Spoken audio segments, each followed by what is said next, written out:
Good afternoon, I'm Shehzad Kazmi and you're watching Green Press. Today we'll talk about the situation in Donbass in our program. We'll try to know the residents and the people who are getting affected by the Ukrainian army, how to get help.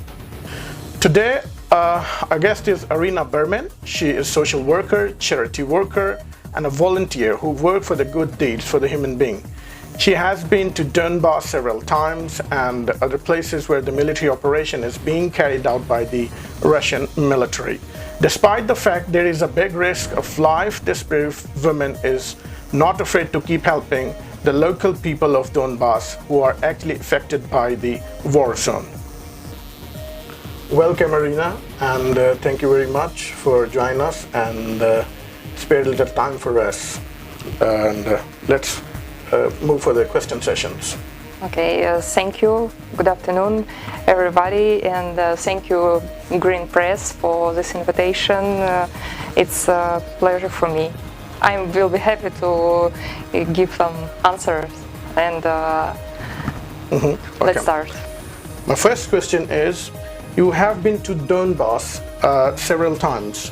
Please let us know, how did you get there for the very first time? I have been doing charity work for a long time, and I help orphanages, animal shelters, invalids. When the special military operation started, then I realized someone need help. I wrote a post on my social media, in Instagram, Telegram. I would go to Donbass, and subscribers began to write me. And my first trip was in May in this year to Mariupol. And I was a volunteer.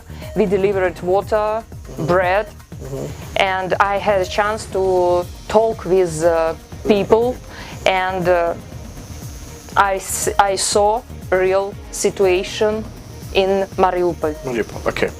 My second question is, have you witnessed any crimes and atrocities committed by the Ukrainian military in the Donbass? The night of September, it was my third time in Donbass. There was a huge blast occurred in the center of Donetsk. It was near my hotel, and civilians were injured. I was too close because I walked.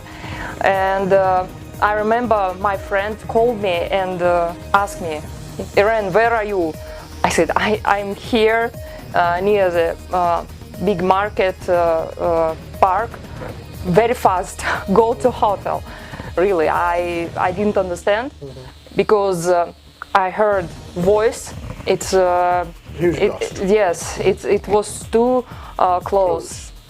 And few hours later, I was there, and I saw journalists from another countries.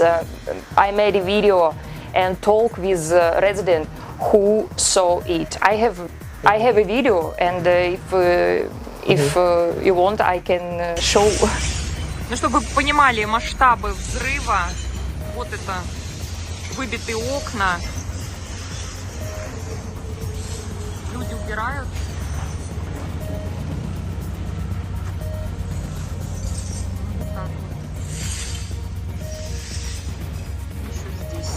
So let's move for the third question. Tell us about the living condition of the civilian population in the affected areas. I have been there for 3 times in different months. First in May, in August, and in September. For example, recently in September, the water supply was suspended, and its supply was on schedule. And this time I stayed in a hotel, and I saw this situation. There are temporary difficulties, and the people really understand situation, and I have not seen any negative feedback from people, and everyone understand everything. And very polite. For example, I asked in reception in hotel Can you give me water? No problem. Few minutes, and we got technical water. Irina, thank you very much for being us as a guest, and we learned a lot from you. And thank you very much once again for letting us know the real Russian perspective and the Russian point of view about this conflict and the war which is ongoing in the Ukraine. And we'll hope that in future we'll invite you once again, and we'll ask you about the situation in Donbass and how the life is going on over there. Thank you very much for once again. Thank you for invitation. Thank you. It's enough for today, and for more updates, please stay tuned with Green Press.